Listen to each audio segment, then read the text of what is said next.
గౌరవ ముఖ్యమంత్రి గారు.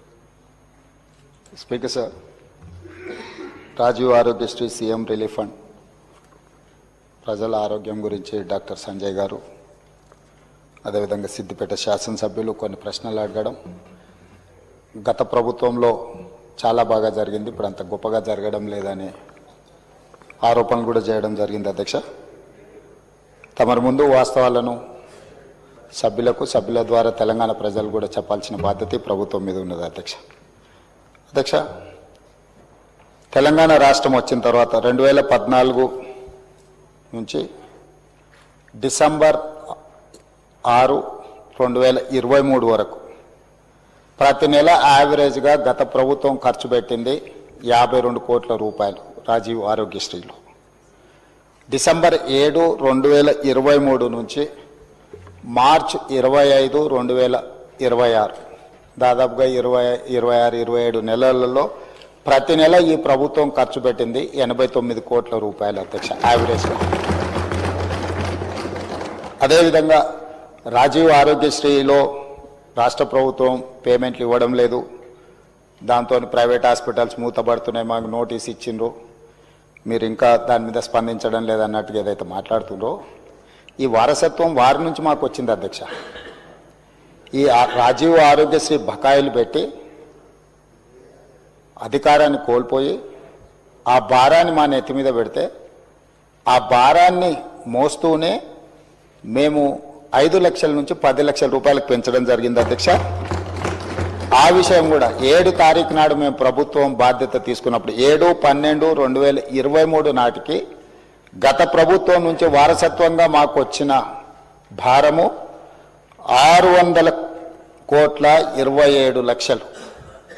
అధ్యక్ష, 600 కోట్ల 27 లక్షల రూపాయల భారము గత ప్రభుత్వం నుంచి మాకు వారసత్వంగా రాజీవ్ ఆరోగ్యశ్రీలో భారం వచ్చింది. అధ్యక్ష, అందులో గవర్నమెంట్ హాస్పిటల్స్కి 240 కోట్ల 11 లక్షలు, ప్రైవేట్ హాస్పిటల్స్లో 360 కోట్ల 16 లక్షలు. అదేవిధంగా అధ్యక్ష, మేము ప్రభుత్వం వచ్చిన తర్వాత మేము చేసిన పేమెంట్స్ 7/12/2023 నాడు మేము పదవి చేపట్టినాక 8/12/2023 అంటే ఫైనాన్షియల్ ఇయర్ 2023-24 అంటే కంప్లీట్ మార్చ్ 31, 2024 వరకు వాళ్ళు లేరు. అధ్యక్ష, 3 నెలల ముందే ఈ ప్రభుత్వం బాధ్యత తీసుకున్నది. ఈ ప్రభుత్వం బాధ్యత తీసుకున్న 8/12/2023 నుంచి ఈ రోజు వరకు 2408 కోట్ల రూపాయల 51 లక్ష ఇప్పటి వరకు మన ప్రభుత్వం పే చేసింది. అధ్యక్ష, ఇందులో గవర్నమెంట్ హాస్పిటల్స్కి 927 కోట్ల 99 లక్షలు, ప్రైవేట్ హాస్పిటల్స్కి 1480 కోట్ల 52 లక్షల రూపాయలు. అంటే గవర్నమెంట్లో 34 కోట్లు పర్ మంత్ ఇస్తే ప్రైవేట్లో 55 కోట్లు పర్ మంత్ ఇవ్వడం జరిగింది. అధ్యక్ష, అదేవిధంగా అధ్యక్ష, ఈ రోజు అవుట్ స్టాండింగ్, ఇప్పుడు వారు ఏదైతే చాలా అవుట్ స్టాండింగ్ ఉందని అంటుండ్రో, యాజ్ ఆన్ డేట్ 25th వరకు క్యాలిక్యులేట్ చేస్తే ఈ రోజు వరకు 727.75 కోట్లు. అంటే వాళ్ళు ఇచ్చిపోయిన 600కు మేము 28 నెలల అదనంగా బకాయి పడ్డది 100 కోట్ల చిల్లరనే. అధ్యక్ష, మన ప్రభుత్వం ఎక్కడ కూడా ఎప్పటికప్పుడు దాదాపుగా ఇచ్చుకుంటూనే వచ్చినాము. పాత బకాయిలను తిరిగి చెల్లించడానికి, ఆ భారాన్ని వదిలించుకోవడానికి ఇప్పుడు కష్టమవుతుంది. వాటిని కూడా ఏ విధంగా చెల్లించాలనే ప్రణాళిక మనం చేసుకుంటూ వస్తున్నాం. అధ్యక్ష, అందులో కూడా గవర్నమెంట్ హాస్పిటల్స్కి ఎక్కువ బకాయి ఉంది. గవర్నమెంట్ హాస్పిటల్స్కి 496.31 కోట్ల రూపాయలు బాకీ ఉంటే ప్రైవేట్లు ఉన్నది 231.44 కోట్లే. అధ్యక్ష, సో ప్రైవేట్లో బకాయిలు చాలా తక్కువ ఉన్నాయి. ప్రైవేట్ హాస్పిటల్స్ రాజీవ్ ఆరోగ్యశ్రీ నిధులు ఇవ్వకపోవడం వల్ల ట్రీట్మెంట్ అందించడం లేదు, దానివల్ల పేదలకు అన్యాయం జరుగుతుందని ఏదైతే అపోహ కల్పించే ప్రయత్నం చేస్తున్నారో వాస్తవ వివరాలు ఇవి. అధ్యక్ష, అదేవిధంగా గతంలో 2022-23 రాజీవ్ ఆరోగ్యశ్రీలో నెలకు 102 కోట్ల రూపాయలు దాదాపుగా బుక్ అయితే ఈరోజు 25-26లో ప్రతి నెల 184 కోట్ల రూపాయల హాస్పిటల్కి ప్రజలు వైద్యం కోసం వెళ్తున్నారు అధ్యక్ష. అందులో కూడా గవర్నమెంట్లో 54 కోట్లు, 22-23లో ప్రైవేట్లో 48 కోట్లు, ఈరోజు గవర్నమెంట్లో 87 కోట్లు, ప్రైవేట్లో 97 కోట్లు. సో అన్ని రకాలుగా పేషెంట్లు పెరగడమే కాకుండా 5 లక్షల నుంచి 10 లక్షలకు రాజీవ్ ఆరోగ్యశ్రీ ఏదైతే ఇన్సూరెన్సు ఇతర వ్యాధులను కూడా అందులో చేర్చడం వల్ల ఈరోజు దాదాపుగా మోర్ దాన్ డబుల్ ఈరోజు వాళ్ళు వాడుకోవడం జరుగుతుంది అధ్యక్ష.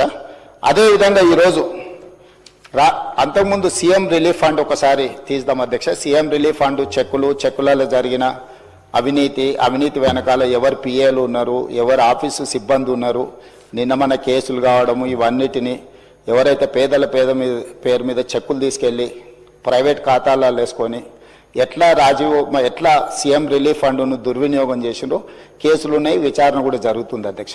కానీ మన ప్రభుత్వం వచ్చిన తర్వాత సీఎం రిలీఫ్ ఫండ్ కానీ రాజీవ్ ఆరోగ్యశ్రీ కానీ ఎమ్మెల్యేలకు ఆన్లైన్లో వెబ్సైట్ ఇచ్చేసి డైరెక్ట్గా ట్రాన్స్పరెంట్గా ఎవరైనా అప్లై చేసుకునే వెసులుబాటు కల్పించి క్లియర్గా ఇస్తున్నాము.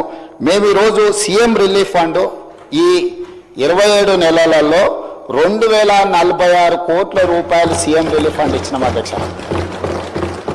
2400 రాజీవ్ ఆరోగ్యశ్రీలో 2040 దాదాపుగా 4500 కోట్ల రూపాయలు ఈ 27 నెలల్లో పేదల వైద్యం కోసము ఈ ప్రభుత్వము సంపూర్ణంగా ప్రయత్నం చేసింది.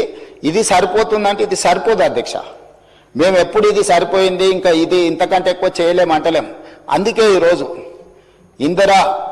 ఇందిరమ్మ కుటుంబ జీవిత బీమా ఎవరికి ప్రమాదం వచ్చినా సిపెక్ సర్వే ప్రకారం socio economic education employment political and caste survey ఏదైతే రాష్ట్ర ప్రభుత్వం చేసి February 4th సోషల్ జస్టిస్ డేగా పెట్టిందో ఆ సమాచారం ప్రకారం 1,15,00,000 కుటుంబాలు తెలంగాణ రాష్ట్రంలో ఉంటే ప్రతి కుటుంబానికి ఈరోజు జీవిత బీమాను అందించి ఎవరికైనా కుటుంబ పెద్దను కోల్పోతే ప్రభుత్వం వైపు నుంచి ఒక ధీమా ఉండాలి, ఈ జీవిత బీమా ఆ కుటుంబానికి ఒక ధీమా అని చెప్పి ఈరోజు మనం నూతనంగా కొత్త పథకాన్ని కూడా మనం ప్రవేశపెట్టుకోవడం జరిగింది అధ్యక్ష.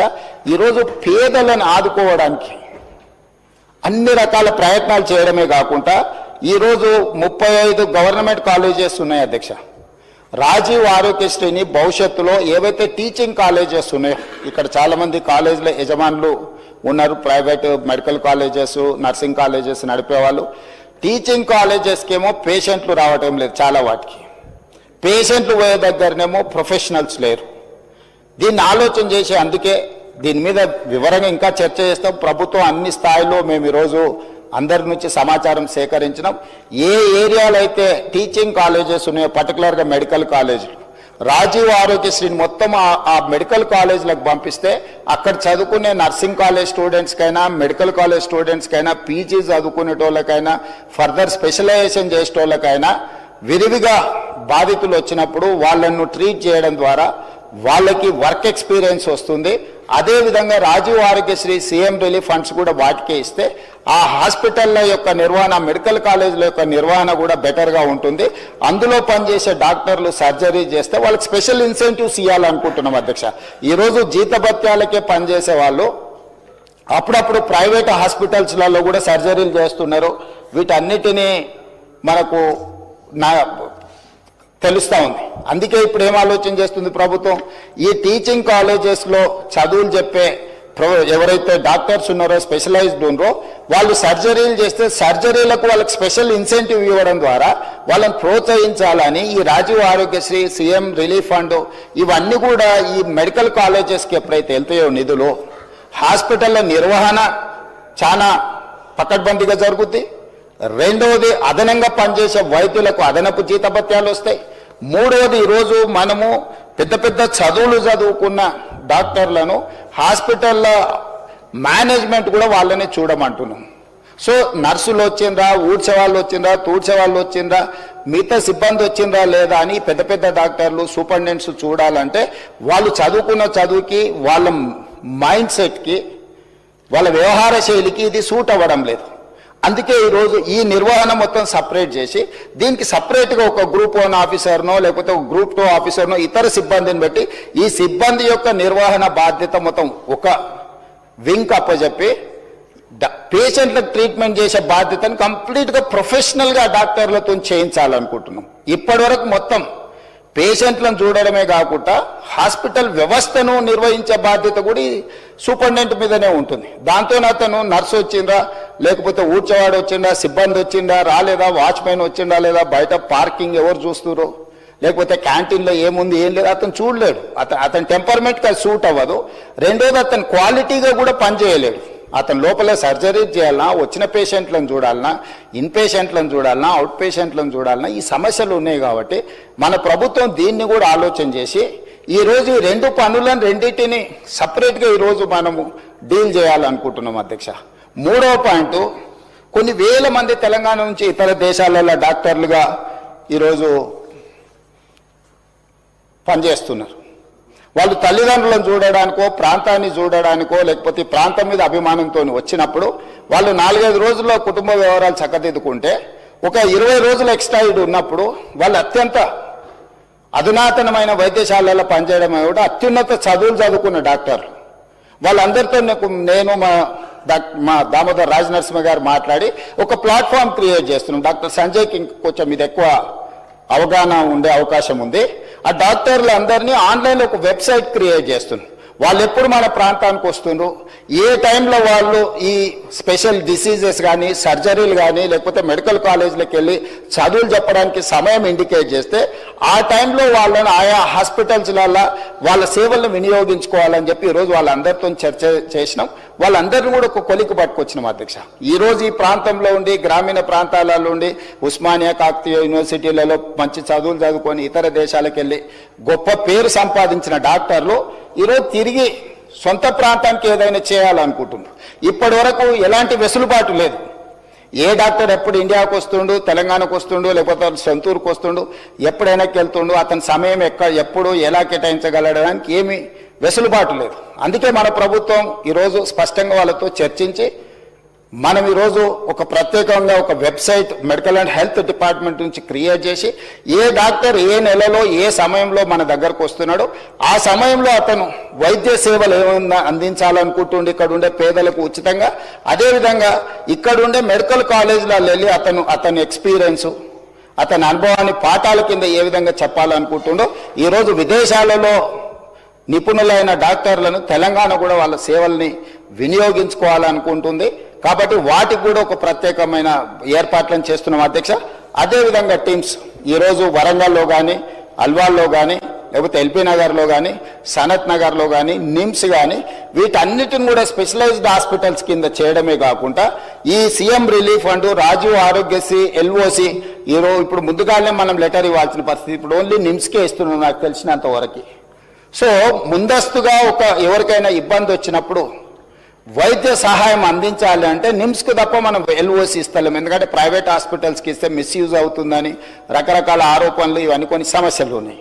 అందుకోసమని ఈరోజు ఈ హాస్పిటల్స్ని అన్నిటిని కూడా బాగా చేసి రాజీవ్ ఆరోగ్యశ్రీ ద్వారా కానీ, సీఎం రిలీఫ్ ఫండ్ ద్వారా ఏదైతే మనం ఫండ్స్ ప్రైవేట్ హాస్పిటల్స్కి ఇస్తున్నామో ఈ నిధులను కూడా ఈరోజు సనత్ నగర్, అల్వాల్, ఎల్బీ నగర్, అదేవిధంగా ఉస్మానియా యూనివర్సిటీకి ఈరోజు ఎన్నో ఏళ్ళ నుంచి మీకు తెలుసు ఉస్మానియా హాస్పిటల్ 100 సంవత్సరాల పైబడ్డది, ఇంకా అక్కడే ఉంది. దాన్ని ఇతర ప్రాంతాలలో నిర్మించాలంటే రకరకాల వివాదాలు జరిగినాయి. ఉన్న హెరిటేజ్ బిల్డింగ్ను కూడా గత ప్రభుత్వం కూలగొట్టాలనుకొని రకరకాల చర్చలు జరిగినాయి. నేను వివాదాల జోలికి వెళ్ళదలుచుకోలేదు. ఈరోజు గోషమహల్లో 30 ఎకరాలలో 3,000 కోట్ల రూపాయలతో ఉస్మానియా నూతన భవనాన్ని ఈరోజు 2,000 పడకలతో మనం నిర్మించుకునే పనులు మొదలుపెట్టిన పనులు వేగంగా జరుగుతూ ఉన్నాయి.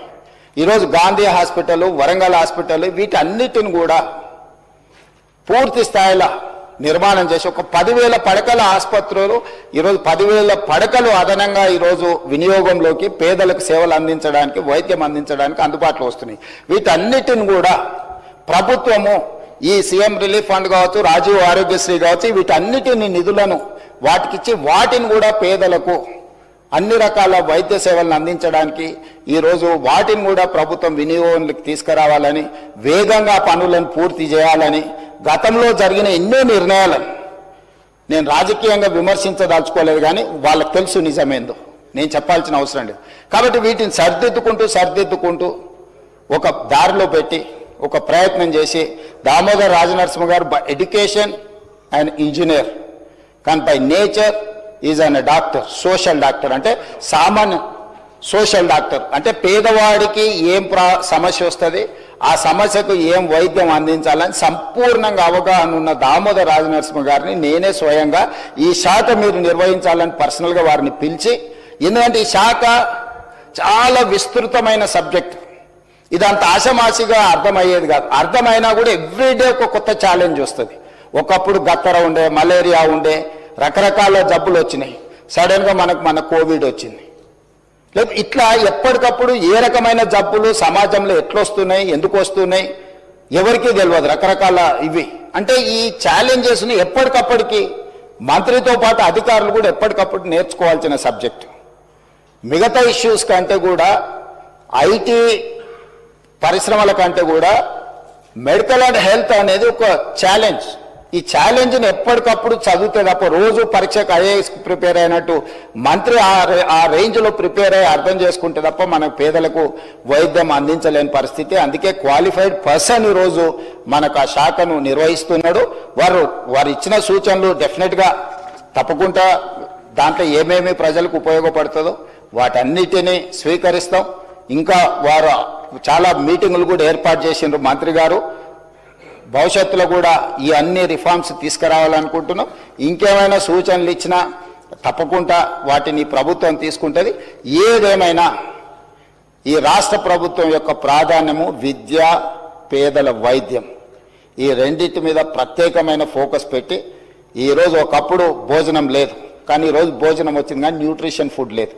సో ఈరోజు ప్రజలకు న్యూట్రిషన్ ఫుడ్ అందించాలనుకుంటున్నాం. ఒకప్పుడు విద్య లేదు, విద్య అన్ని ప్రాంతాలకు వచ్చింది, కానీ క్వాలిటీ ఎడ్యుకేషన్, స్కిల్ ఎడ్యుకేషన్ లేదు. సో అందుకే ఈరోజు నర్సరీ నుంచి 12th క్లాస్ వరకు విద్యాపరంగా కానీ వైద్యపరంగా కూడా ప్రైమరీ హెల్త్ సెంటర్ నుంచి స్పెషలైజ్డ్ హాస్పిటల్స్ వరకు ఒక ప్రత్యేక ప్రణాళిక తీసుకొని ముందుకు వెళ్తున్నాం. డెఫినెట్గా సభ్యులు ఏదైతే సూచనలు చేసిండ్రో, కన్సర్న్ ఎక్స్పర్ట్ చేసిండ్రో పేదల వైద్యం కోసం, డెఫినెట్గా ఈ ప్రభుత్వం వాటన్నిటి మీద దృష్టి పెడుతుంది. ప్రభుత్వం ఈ కొన్ని విషయాలలో నిధుల సమస్యలు ఎన్ని ఉన్నా ఇంకెక్కడైనా కోతలు విధిస్తాం, కానీ పేదల విద్య విషయంలో, పేదల వైద్యం విషయంలో ఒక్క రూపాయి కూడా కోత విధించాం. అవసరమైన మేరకు నిధులను అందించి ఒక మంచి రోల్ మోడల్గా రాష్ట్రాన్ని ముందుకు తీసుకెళ్తాం తమ ద్వారా సభ్యులకు తెలియజేస్తున్నా. అధ్యక్ష, question hour is over. All remaining questions are deemed to have been answered.